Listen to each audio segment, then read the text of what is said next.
Hello, can you hear me? Yes, I can hear you. Hi. So, Michael, I know this is where you want to be, but I was curious if, as a competitor, does it bother you that you didn't get to run it back with Pitbull before coming over? Not at all. You know, this sport affords you a lot of different circumstances, a lot of different events, a lot of different ups and downs. I mean, it's part of the fight business. You know, for me, I'm not about avenging losses. For me, I'm about the constant and never-ending pursuit of the best version of myself, and I can do that in the UFC. I'm excited to go out there and compete against the next UFC lightweight that I get the opportunity to compete against. Out of curiosity, how much of that peace of mind comes from the fact that you never did close out number 3 with Eddie Alvarez? I'm not really worried about that either. You know, this is, once again, it's circumstances, and it's, for me, it's, you know, the trilogy fight with Eddie would have been awesome. But this is an even better opportunity. Fighting in the UFC is where I've always wanted to be. I feel like I'm at home. I feel like I'm the best I've ever been, and I can't wait to go out there and prove that. Either I am who I say I am, or I'm not. Either way, we get to figure that out very soon. Got a lot of wins, got a few losses. I'm not worried about any of those shortcomings or losses of my past. I'm only looking toward the future and the exciting opportunities I have in front of me and the ultimate proving grounds, the UFC. Can you describe what it's like training for both guys potentially? Is it one day you focus on one, the next on another, or how do you split it? I focused the majority of my training time focused on me. What can I do to get better as an athlete, as a competitor, and as a fighter? Obviously, I'm training to compete against two very different styles. Khabib is more of a grappling style. Gaethje is more of a striking style. So if I can just become the best well-rounded mixed martial artist, both coupling and mixing together the ground game with the striking game, I'm going to put myself in the best possible scenario to be successful against either opponent. So getting to this fight healthy, happy, and ready to make weight and step inside that cage against either guy is the goal. Spirits are extremely high. Couldn't be happier. I'm excited to go out there and compete, whether I get to compete or I don't. If you don't get to fight for the belt on the 24th, who ideally would you want to be your first fight? You know, that's up to the powers that be. That's up to the brass and the UFC. Obviously, the UFC lightweight division is stacked from top to bottom. The top 5 is an absolute murderer's row. Obviously, having my name thrown into the hat as the backup for the main event against the number 1, number 2 guy is something I do not take lightly. I've been training my tail off accordingly, and I don't have a specific opponent in mind. Somebody inside that top 5. I've said it from the very beginning. I want to come into the UFC. I want to get thrown into the top 5. Either I am who I say I am, or I'm not, and we'll find out pretty quickly. So I want somebody in the top 5. Anybody in the top 5. Hey, thank you, Michael. Best of luck. Thank you. We'll take the next set of questions from Nolan King with MMA Junkie. Hey, Michael, I appreciate the time today, man. When we spoke before your last fight, you were talking about free agency, and you were saying you weren't really sure what to expect. So going through that process, can you just talk me through what it was like and why ultimately you chose the UFC? I think it's no secret. I mean, ultimately, I wanted to be in the UFC. Ultimately, I wanted to fight in the UFC octagon. I wanted to go out there and compete against the best guys in the entire world. Now I get that opportunity. If you would have asked me, 6 weeks ago if I was going to sign with the UFC, I would have said, I don't know. I'd say I know what my heart said. My heart said I wanted to be here. My heart said I wanted to be on these calls. My heart said I wanted to be going to Fight Island. My heart said I wanted to go and get the opportunity to become the number 1 lightweight undisputed fighter in the entire world. But there's also business decisions that need to be made. There's also numerous organizations vying for an opportunity to have me on their roster as well. And that's kind of what happened. We spoke to numerous organizations, but ultimately when I went to Vegas and I had the conversations with the UFC, the phone calls, the face-to-face meetings, I felt like everything lined up perfectly for the perfect storm of all the last 11 years, the culmination of all the patience and all the persistence. A lot of ups, a few downs, a lot of pain leading to this moment to get the right deal at the right time with the right organization. And here we are. And I couldn't be happier to be fighting in the UFC very soon in an octagon near you. I think a lot of people were expecting you to get a big fight in your debut, but what do you think it says about the organization's faith in you that, your first potential opportunity here is fighting in a title fight? I know you're the backup. So were you kind of surprised by that at all? That was that they were throwing you right to the top, or was that just say what they think about you? No, because I think this is, this industry is, this industry warrants competitors who want to be thrown into the fire. This industry needs competitors who want to be thrown into the mix. I didn't need to come in and get a tune-up fight. I think Dana and the powers that be understand who I am. They followed my career for the last 11 years. They know when I step inside the cage, I'm going to come forward, I'm going to bite down on my mouthpiece, and I'm going to go out there and compete extremely hard in an entertaining fashion. So that was also my request as well. I didn't want to come in and get a top 15, top 10 guy. I wanted a top 5 guy right away. I want to be thrown into the mix. And I didn't need to come in and earn the right to be inside that top 5. I wanted to be inside the top 5, and we'll find out pretty quick. Either I am who I say I am or I'm not. But I'm not surprised by it. This kind of does work out perfectly. You got a guy in Khabib who has pulled out of numerous fights. Justin Gaethje, I don't think, has pulled out of too many fights, but we're living in the COVID-19 era of mixed martial arts where we're taking upwards of 5, 6, 7 tests on leading up to the fight. So the chances of people testing positive, before we just had to worry about weight cuts, we had to worry about injuries, we had to worry about weight cuts and injuries, but now we have to worry about COVID-19 as well. So it's smart to have a backup. I have, number 1, never pulled out of a fight. Number 2, never said no to a fight. Number 3, never missed weight. So I'm the perfect guy at the right time to get this opportunity to show up to Fight Island, to be the backup, and have my name thrown right into the mix. And I think it does say a lot about the UFC's view and vision of me and for me moving forward. Last one for me. We've seen backup fighters in the past. You're perhaps the most high-profile backup that we've seen. So when you prepare, you're obviously preparing like you're fighting on that date. Is that difficult at all, knowing that, Khabib and Gaethje, they have one guy to prepare for, so to speak, but you're kind of preparing for 2? It's true, but really, truthfully, if bad luck does befall the UFC and all of a sudden Michael Chandler has to step up and fight one of those guys, turns out I'm in the better situation because I've been training to fight either one of those guys, and neither of them have been training to fight me. But that's neither here nor there. The focus is 90% focus on myself. Where can I get better in all areas of mixed martial arts? Obviously work on a ton of ground game for that Khabib opportunity and option. Focus on and clean up my striking, offense and defense for that possible Gaethje matchup. I think I match up extremely well with both of them from a mixed martial arts mixing of all the different styles. I think I'm kind of the guy in between. I'm kind of the perfect middleman between your ground game fighter in Khabib and your striking fighter in Justin Gaethje, who isn't afraid to go out there, sling leather, and get into a war. I'm the perfect mixture of both of those guys, which in turn makes me a great matchup for either of those guys. So if I just focus on being me, focus on getting in great shape, showing up happy, healthy, and hard to kill. If I show up October 24th with a fight, I think I'm going to do extremely well against either of those guys and cement myself immediately into that top lightweight in the world picture. Appreciate the time, Mike. Thanks. Thank you. We will take the next set of questions from Dennis Geico with RT.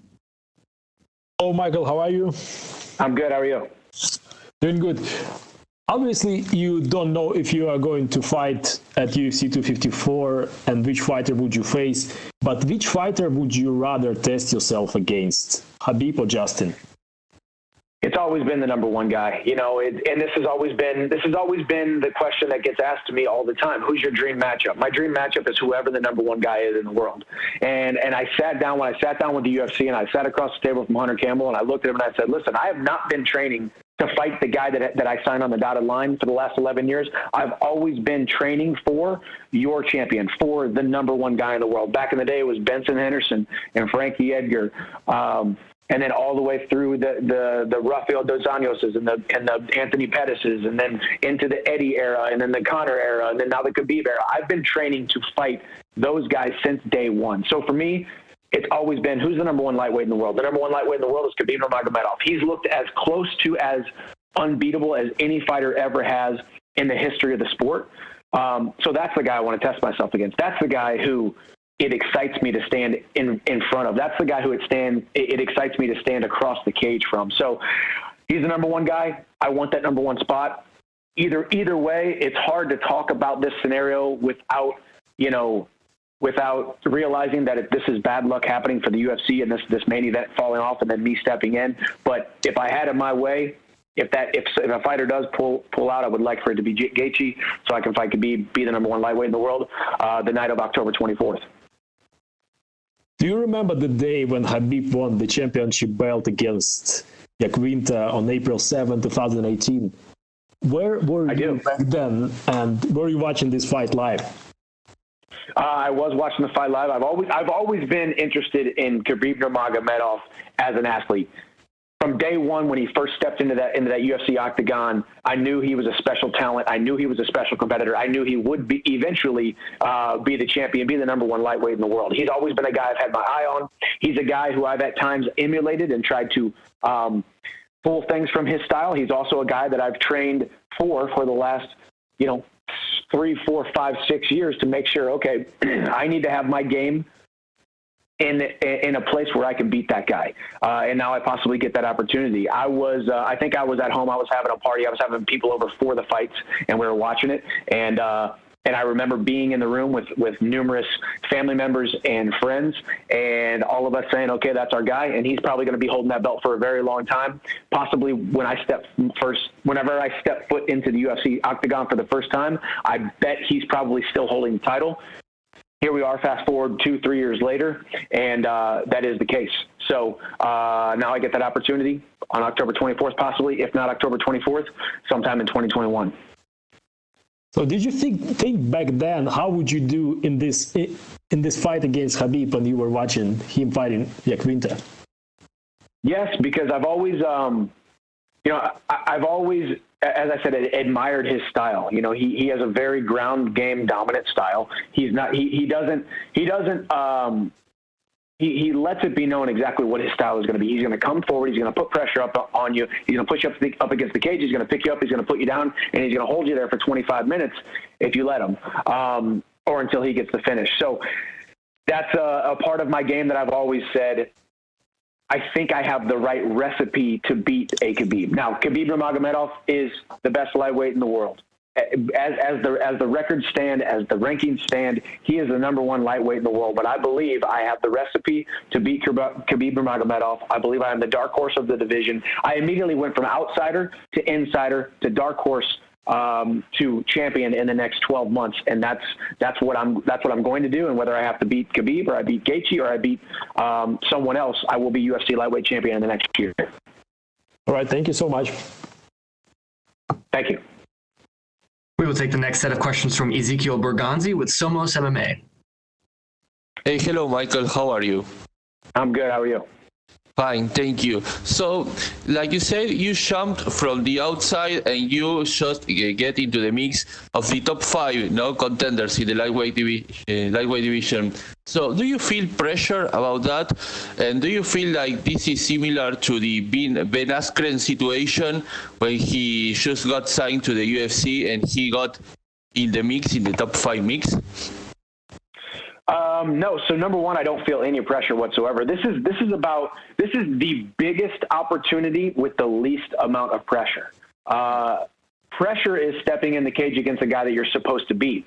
Nobody says I'm supposed to beat Khabib. Nobody says I'm supposed to beat Gaethje. Nobody says I'm supposed to beat anybody in the top 5. I say that. My family says that. My training partners say that. My coaches say that. So there's a very small group of people out there that truly believe that I'm, the number one lightweight in the world. But they also didn't think I was going to beat Eddie Alvarez back in 2011 when I was 8-0, only 16 months into the sport. I love being the underdog. I love being counted out, and I love having the deck stacked against me. That's what we live for. It's these types of opportunities and moments that we live for. So when you talk about pressure, no, I think there's zero pressure. There's just excitement. There's a newfound joy and a newfound tenacity and a newfound purpose for myself and all my life that I get to go compete against the best guys in the world. I've been saying I'm the number one lightweight in the world for 10, 11 years. I've had a lot of ups. I've lost some fights I shouldn't have lost. I've proven the doubters correct that I wasn't the best lightweight in the world numerous times, but now here I am as I sit here today and speak to you and speak to the media. I believe I'm the best lightweight in the world, I'm the best shaped mentally, physically, and spiritually that I ever have been. And when you speak about Ben Askren, who's a good friend of mine, he got thrown into the mix right away, and he wanted that. That's what we do. The best competitors in the entire world, the men and women that we look up to in sports, are the people that want to be thrown into the fire again and again and again. We are galvanized by the fire. We are galvanized by these high pressure situations. That's what I want. I don't want to come in tiptoe. As I said before, you've heard me say it before, pull your hat down tight. I only know one speed. I'm not here for a long time. I'm here for a good time. And if we're here for a good time, let's throw me right into the mix. Either I am who I say I am, or I'm not. Give me a top 5 guy right away. Give me number 1, number 2, October 24th. We'll see. Do I sink or swim? There were a lot of comments from fighters like Charles DuBronx or Dan Hooker, and he said that he would love to welcome you to send you back to the B leagues, to the second leagues. Do you think that there is a lot of underestimate from the UFC fighters to the Bellator fighters that bothers you, that maybe people look Bellator fighters and say, oh, he will not make it to the UFC, or he will not have the capacity to beat a top 15? Do you think that bothers you? What do you think about that? I think the good thing is people are talking. Let's be honest. The press is good. Whether guys are saying I'm a B league fighter, they're saying I'm a no name, they're saying I'm a minor league fighter. That's fine. That is their opinion. They're entitled to it. There's a very large contingency of people out there who think I am in the top of the division, of the lightweight division in the world rankings, in the standings. There's a lot of people out there who believe that.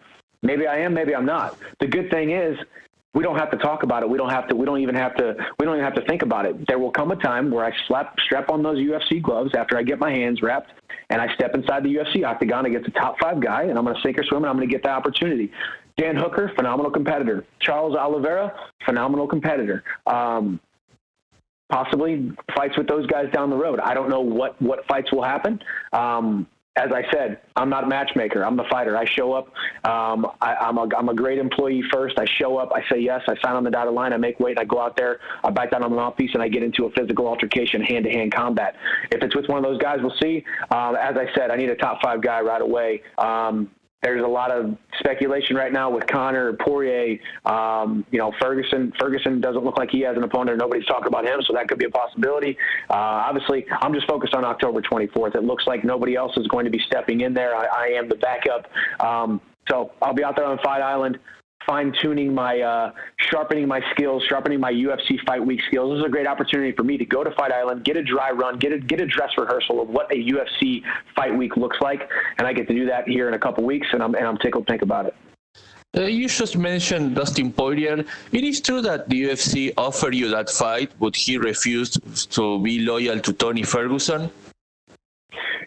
For me, and I said this since day one, I wanted to come in, I signed on the dotted lines, let the UFC do what they do. I will say the fight wasn't necessarily offered to me, but let's be honest, we talk about matchups. Hey, are you down to fight this guy, this date, here or there? I said yes to everything. As long as he was in the top 5 and as long as it was pretty darn soon, I was ready to step inside the cage. So obviously he was a guy who was in the top 5, and he was a guy who was looking to fight on Fight Island. The October 24th date made sense. But no, it wasn't, the fight wasn't offered to me. There was no bout agreements. There was no contracts. I said I would be willing to fight him, Tony Ferguson, Conor, anybody in the top 5. So here we are. I'm the backup on October 24th, and possibly your new lightweight champion on October 24th. So we'll find out. And my last question is, did you find any difference between the UFC and Bellator? In management in this case, because you didn't have your first fight in the UFC yet, but have you noticed any difference between them? Can you tell us about that? So far, as you said, I haven't had my first fight there. I haven't had my first fight in the octagon yet. I've had a lot of media requests. Getting opportunity to do this with a ton of interviews today is awesome. The media push, the PR behind the machine that is the greatest mixed martial arts franchise in the entire world, the UFC. and I said this since day one, I have been making a great living outside of the UFC, and Dana White has had his name on every single one of my paychecks for the last 11 years because of him building this sport, building this organization into what it is. And so far, yes, it's been nothing but phenomenal. My dealings with the UFC, with Hunter Campbell, with Dana White, dealings with everybody behind the scenes, from PR to marketing to fighter operations to travel. It's a well-oiled, well-organized, well-balanced, get after it machine, and I'm excited to be a part of it because that's how I live my life. I like speed. I like to operate with integrity. I like to do things right. I like to be exactly who I say I am and do exactly what I say I'm going to do. And thus far, my dealings with the UFC have been just that. Thank you very much. And if you fight, good luck. Thank you. Appreciate it. We will take our next set of questions from Mike Bond with USA Today. Hey, Mike, when did they tell you that officially you would not be getting another opponent on this card and it would be a backup role or bust as far as fighting? It was pretty much right whenever you guys heard it, that exact day. You know, I had a call with Dana. I spoke to Dana, and he talked about how today was the announcement and my life was about to change. And I said, hey, you've never signed anybody to your roster that is equally yoked with your organization as I am. So I'm excited about the opportunity. I'm excited to see what the future holds. I told him I've never pulled out of a fight. I've never said no to a fight. I've never missed weight. So I'm the perfect guy to stand in as the replacement bout if somebody does not step into that cage October 24th. If one of the current lightweights can't step into the cage October 24th. Life's all about moments, memories, and opportunities, and I've had a lot of great moments, a ton of great memories, and getting this opportunity at this time, I was going to say yes to it, and it was the exact same days that you guys heard it. Gotcha. And when do you think you're finally going to be able to exhale as far as, maybe not getting that opportunity? Is it going to be when Khabib and Gaethje face off after they make weight, when you actually see them in the octagon? When do you think you're going to be able to actually let go of the idea of maybe actually being the replacement there? That's the interesting thing, and also the beauty of it. I love to live the exact opposite of a mundane, boring life. So for me, this is perfect for me. I really will not know whether or not I'm fighting until I think we're all going to make weight. I wouldn't even put it past the UFC to have me wrap my hands up and show up to the event. Who knows? I mean, these days we saw Tony Ferguson pull out of the Tony Ferguson versus Khabib fight because he tripped over a electrical cord on fight week. Anything can happen inside that octagon, and anything can happen before we step into that octagon. So my job description is the number one lightweight contender who will step into the cage for one of these guys as a replacement, whether it's replacement today or a very, very late replacement on October 24th, 7 minutes before those two guys are supposed to fight. That's my job description. I always come through with my end of the bargain. That is my end of the bargain. So fight day, maybe, until my phone rings and it says, and Dana White calls me and says, hey, you're off. These guys are going to fight. Until then, I'm focused like I'm fighting October 24th. Yeah. Is there going to be any part of this that's going to be tough to deal with after the fact? If you don't fight, like you go through a training camp, you build it up so big in your head, and then you don't get to go have that release that you would typically have in terms of the fight. Do you think it's going to feel a little weird, if you're not stepping in there on the 24th? I think no, I don't, because I think it's just in life we always have to make the best decision possible with the information that we have. Information that I have is I have an opportunity to be the replacement. Maybe it comes to fruition that I fight. Maybe it comes to fruition that I just show up, I make weight. None of it will be for naught.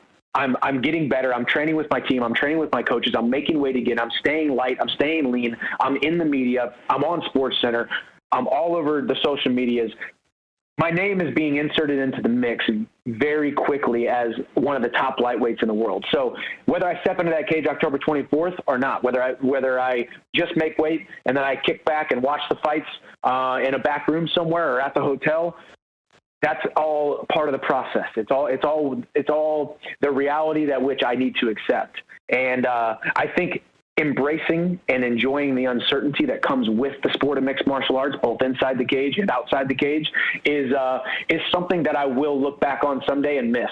15 years from now, when I'm a retired fighter, I look back even if the weight cut is horrible, and even if, one of these guys pulls out, but then comes back and pulls out, and I was this close to get a title shot on my first fight in UFC, and it seems like a bad scenario, I'll look back 15 years from now and say, man, that was an awesome experience. What a great time of life. What a time to be alive for me. And what a great opportunity. So no matter what, none of this is wasted. Not one moment since I signed with the UFC has been wasted. We're building, we are onward and upward, and we are growing. And I'm moving towards becoming the best lightweight in the world, like I've said I have been for the last decade. And soon I'll get to prove it. Great way to look at it. And I don't know if I've heard you ask this one before. What do you think of the UFC octagon compared to the circular Bellator cage? Do you think that impacts your fighting style at all in terms of footwork, the ability to cut corners, things like that? That is actually really interesting too, because my business partner and my production company, we're down here filming some content. He just started talking about this morning, because I'm wearing the UFC gloves now in my training. We're getting some awesome footage, and then we started talking about, now you're going to be fighting in an octagon or a cage, and or in a circular cage is what I've been used to the last basically 23 fights. But I don't really see a difference. I think when you're inside that cage.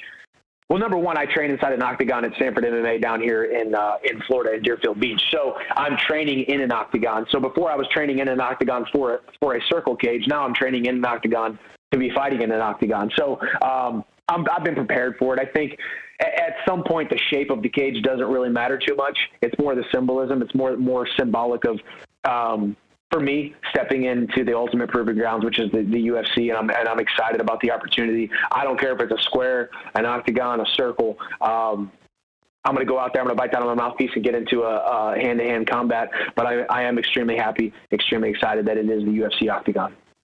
Cool. And last thing for me, you mentioned a bunch of times that you want a top 5 guy if this doesn't materialize. And you mentioned that potential Conor versus Poirier fight that would take 2 guys off the board. Do you think that's a fight that makes sense for the division? And I guess, is there any disappointment that those wouldn't be 2 options for you if they do fight? Yeah, of course, I wouldn't say the word is disappointed. It makes sense. I mean, that's a good fight. There's been momentum brewing on Poirier's side. Since he lost to Conor, he's looked nothing but spectacular. Conor McGregor is the biggest draw in the history of combat sports. If that's who Conor wants to fight, he's going to fight him. If I'm who Conor wants to fight, he's going to fight me. But yeah, we're talking about those 2 guys. If those 2 guys are matched up, yeah, that takes out 2 guys in the top 5. Obviously, with Khabib and Gaethje lined up, Conor and Poirier, that really only leaves Tony Ferguson. So I'd love the opportunity to fight Tony Ferguson. I'd love the opportunity to fight anybody in the top 5. So we'll see what happens. Either way, if I take my competitor hat off and I put my fan hat on, Conor versus Poirier is a great fight, even though I would love to fight either of those guys. Great. Thank you, Michael. Appreciate the time. Thanks, Mike. We'll take our next set of questions from Cote Cruz with the 4 to Win podcast.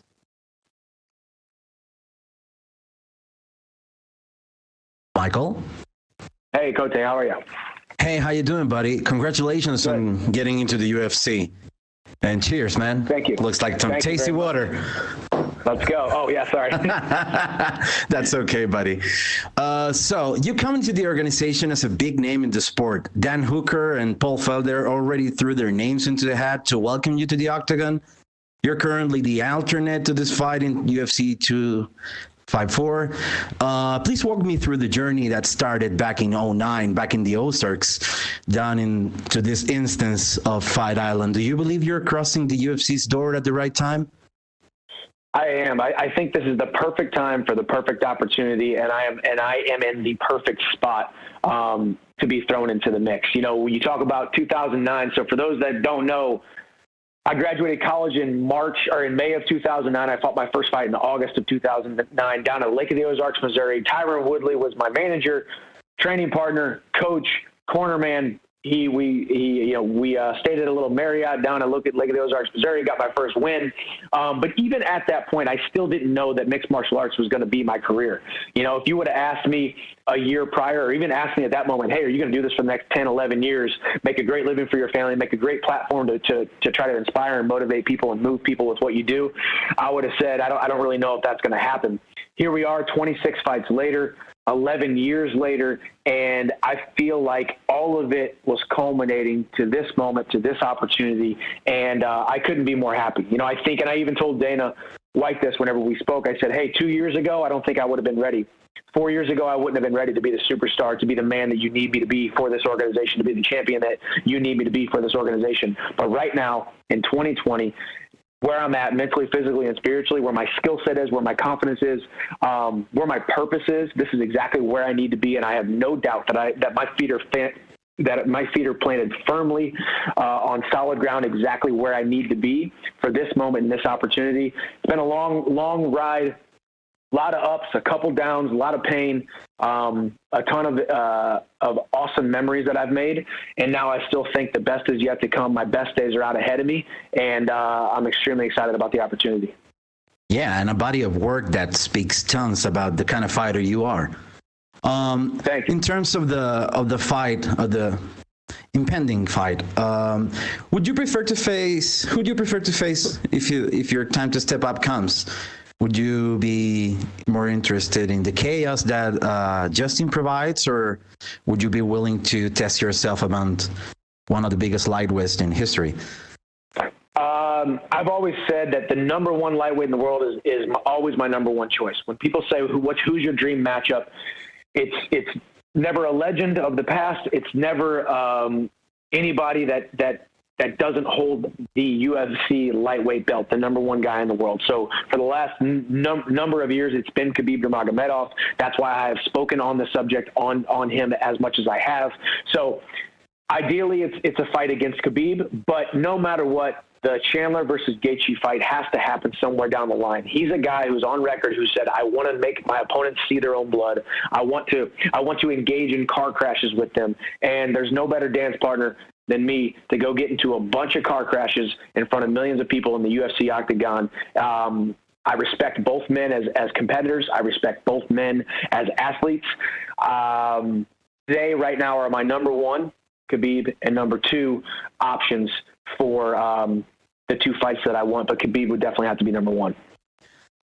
Just to connect real quick with this thing you said about not being interested in fighting guys from the past or whatever, I was thinking about if you had any kind of bucket list kind of fight, like with active fighters, whatever, it's just for the love of the sheer violence and the sheer joy of watching you perform. Who would you think that would bring the best out of you? So I think if this was, I think if this was 5 years from now, 10 years from now, and I was a young up and comer 10 years from now, and I'm a lightweight, I would say Khabib. I would say Khabib today, and I would also say Khabib for the next decade, because Khabib has shown to be just about as unbeatable as you possibly can be in the sport of mixed martial arts and at the lightweight division. He has barely looked infallible whatsoever. He is extremely dominant. He is a man who really truly lives out his passion for mixed martial arts. So to me, as a competitor, as an athlete, he's the guy that I want to face in the entire world among all of the different classes of mixed martial arts when it comes to the very beginnings in the 1990s, the 2000s, and now into 2020. Of course, there's other guys. GSP is one of the greatest of all time, who's around my weight class. I've always had a ton of respect for him. Back in the day, it was BJ Penn and Matt Hughes, but for the most part, it's Khabib and it's Conor. Khabib because he is the best athlete we've ever seen, the most dominant pound-for-pound mixed martial arts athlete we've ever seen, I believe. And then Conor McGregor because he is the biggest, most polarizing figure that we have ever seen and may very well will ever see, and not just in the sport of mixed martial arts, not just in combat sports, but in sports in general. I see. What are your main objectives now that you're able to showcase your skills and heart on the biggest platform this beautiful sport has to offer? And I mean, I know that MMA is a results kind of game, but besides the result, beyond that, what are your main objectives now that you're here?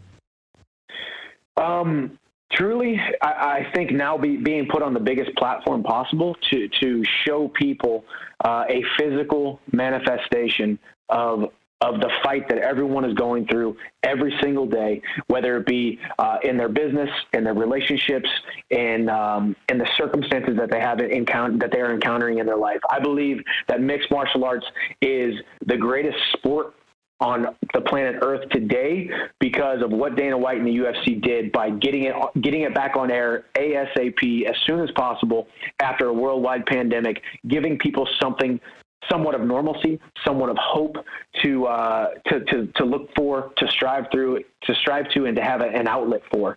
And for me, I want to be thrown into the mix. I want to be put in that octagon as soon as possible to paint a masterpiece of the ebbs and flows, the ups and downs, the trials and the tragedies of what the sport of mixed martial arts is as a metaphor for life and as a metaphor for the fights that all of us are going through. And I truly believe that everyone is drawn to mixed martial arts, whether you love it, you hate it, or you're somewhere in between. If you're somewhat lukewarm on the topic or on the sport, you have to somewhat be drawn to it because it is in its purest form. It's the purest form of combat that we have on earth and that we have in organized sports. And I love to be on the roster of the biggest organization in the world and the ultimate proving grounds in the UFC. Well, Michael, it was a long time coming for us fans here. We're glad to see you being able to prove yourself in the octagon. Nothing but luck. Best of luck for you if you end up fighting soon as a replacement, or if you have a debut against another top guy. To close it up, do you have any final words for your South American and Latin American fans that look forward to see you compete? I'm just excited to go out there and put on a great show for the South American and Latin American fans. If you haven't watched me fight, quick preview. I'm going to bite down on my mouthpiece. I'm going to come forward. I'm going to keep you on the edge of your seat. I only know one speed, and I'm excited to go out there and put on a great show for you guys. So looking forward to it very soon. Thank you, Michael. Thank you for your time. Thank you. And we will take our last set of questions from Pablo Santamaria with Noti MMA Ecuador. Hi, Michael. Can you hear me? I can, yes. Well, the first thing I want to ask you is, what was your reaction when Dana told you that you will be the replacement for the title fight? It wasn't something that I necessarily saw coming, but I knew we were talking about that October 24th date. There was numerous guys that were available in the top 5 for that October 24th date. Whenever the stuff was happening behind the scenes with the other fighters in the top 5 who didn't want to step into the cage to be October 24th, that seemed like the best option that the UFC needed out of me. I've never once turned down a fight. I've never once said no to a fight, and I've never once missed weight. So I am the perfect guy to be the backup for October 24th, arguably the biggest card of the entire year, and arguably one of the biggest UFC lightweight title fights in the history of the company. So to get my name thrown into the mix and to be the guy that the UFC can rely on if things start to go south was a perfect storm for me, because it shows my reliability, and it shows also the UFC's vision and view for me and my career right out of the gate. So Dana said he always loved the guys that fights anytime, anywhere. It doesn't matter with who. So how's been your relationship with Dana until now? It's been phenomenal thus far. You know, we've had some really great conversations talking about vision, talking about future, talking about philosophy of mixed martial arts, talking about, and I told him since day one, you've never signed a guy who's going to be a better employee and who is more equally yoked with your organization, the vision you have for this company, as well as a phenomenal athlete. I am that guy for you, and I will be that guy for you day in and day out. I've never turned down a fight. I've never said no to a fight, and I'm excited to go out there and compete against the best guys in the world and go win your UFC lightweight title. And I told him that, and I told him I'm going to be champion in the next 12 months. I could be champion in the next 3 weeks, so we'll see. So, okay, I get it. So if you don't get to fight, do you think this will be a good experience and make you grow as a fighter or as a person? Absolutely. You know, this is an opportunity that there's a little bit, a bit of uncertainty, that surrounds it. I know on October 14th, we head to Vegas, we quarantine, we get our coronavirus test, we hop on a plane, we go to Fight Island, and we spend about 7 days there on Fight Island for a fight card that I may or may not be on. I understand there's a lot of uncertainty. I understand that there's no guarantee that I'm going to fight. Chances are there's in all likelihood, I probably won't fight. But you have to have a fallback plan. You have to have a safety net, and there's no better, more exciting, more willing and able competitor to be your fallback plan than myself, especially as hungry as I am. I said right away, I'm not here for a long time. I'm here for a good time. They know they're not signing the 22-year-old kid who's going to be here for the next decade and a half. I want to come in right away, shake things up, throw my name into the mix, and prove to everybody that I'm one of the best lightweights in the entire world, if not the best lightweight in the entire world. But for me, all of this is a brand new experience. I've been doing this. Been engaged in the sport of mixed martial arts, competing in a cage, making a living in mixed martial arts for the last 11 years. But this is just the first month that I've now been signed with the UFC. So getting my footing underneath me, being reached out to by all the UFC staff, USADA staff, PR, communications, and then when we get out to Fight Island, meeting people face to face, getting to get the personal touches, the personal relationships right away, because these people are going to be my colleagues for the next foreseeable future, for the next 10, 15 fights, until I call it quits. So for me, it's a good dry run, dress rehearsal, and an exciting time in my life, whether I fight or not, October 24th. Okay, I get it. So, you in an interview with Ariel Helwani, you said that you think your wrestling is better than Khabib. So a lot of people were talking like, oh, no, what? I don't think he's better than Khabib on his wrestling. But what you will say to that people? I saw your wrestling sessions with Kamaru, and they are like unbelievable. So what will you say to the people that haven't seen you wrestle? Well, a lot of those people don't know what Division I NCAA wrestling is. They don't understand what folk style and freestyle wrestling is. They see what Khabib does, and his dominant manifestation of grappling and pushing guys up against the cage, and they call it wrestling. Khabib's mixed martial arts wrestling and sambo is extremely exceptional. It's exquisite. It's as close to unbeatable as we've seen of any style matchup, not just in the lightweight division, but across all divisions in the UFC.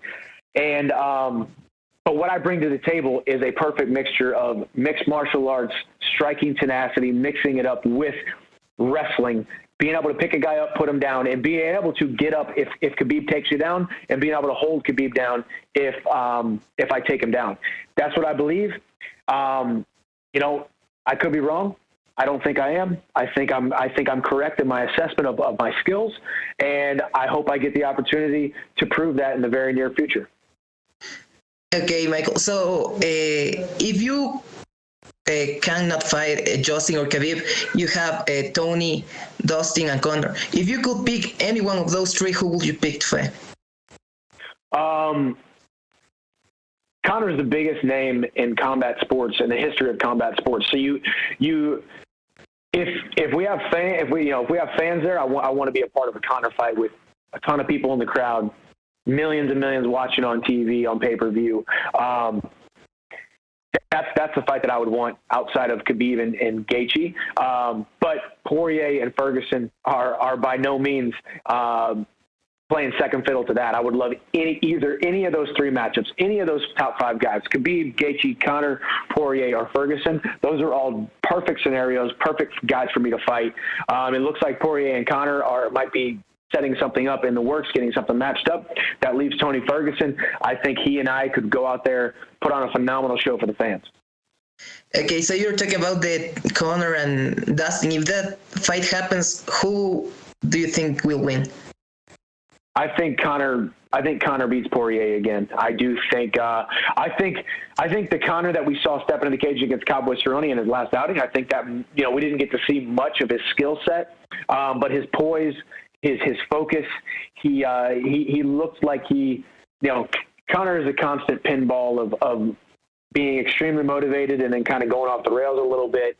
But I think a focused Conor McGregor goes out there and would be able to beat Poirier again. But Poirier has looked phenomenal in his last few outings. But I would have to give the slight edge to Conor. Okay, so would you like to send a message to your Ecuadorian fans, Michael? Yes, I love the people of Ecuador. I can't wait to go out there and put on a phenomenal show for you guys. Whenever I finally get to step into that octagon, be on the edge of your seat. Don't blink, because I'm bringing fireworks, and we're going to have a good time.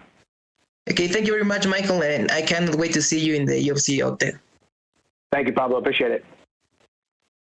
Thank you, Michael. That is the end of our time with you, sir. We really appreciate it. You did a phenomenal job. Have a fantastic day, sir. All righty. Appreciate you guys. Have a great one.